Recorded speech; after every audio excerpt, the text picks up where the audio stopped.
la réforme des retraites fait couler beaucoup d'encre.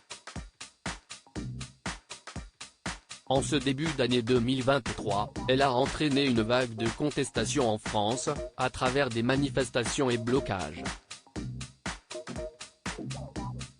Face à une opinion publique et des oppositions politiques majoritairement opposées au projet gouvernemental, des élus de la majorité sont envoyés sur les plateaux de télévision pour convaincre les Français.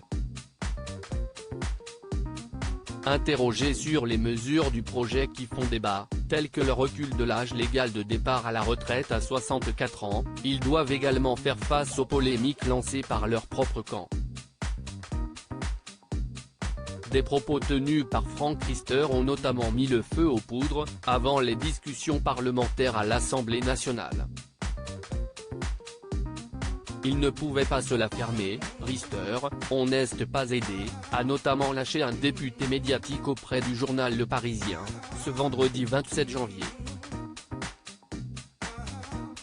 Cet élu fait référence aux déclarations tenues par le ministre chargé des Relations avec le Parlement, qui a reconnu que la réforme des retraites pouvait pénaliser une partie de la population.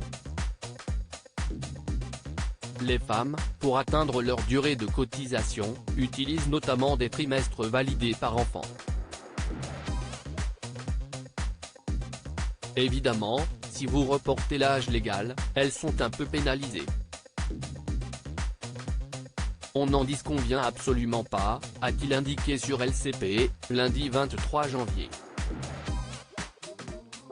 Remaniement d'Emmanuel Macron, découvrez les ministres du gouvernement borgny. Le gouvernement essaie de déminer la politique. Ces propos ont offert de la matière supplémentaire à l'argumentaire des opposants à la réforme des retraites.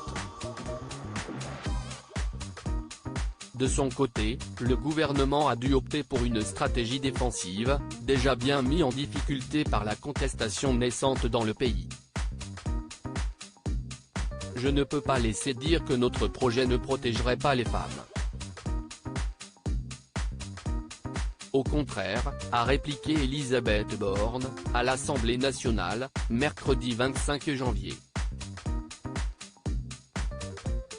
Nous protégeons les femmes qui ont des carrières incomplètes et hachées, les femmes qui ont commencé à travailler tôt, les femmes qui ont des petites pensions, a ajouté la Première ministre, précisant que les premières bénéficiaires de la révalorisation des petites pensions seront les femmes. Crédit photo, Stéphane Le Mouton.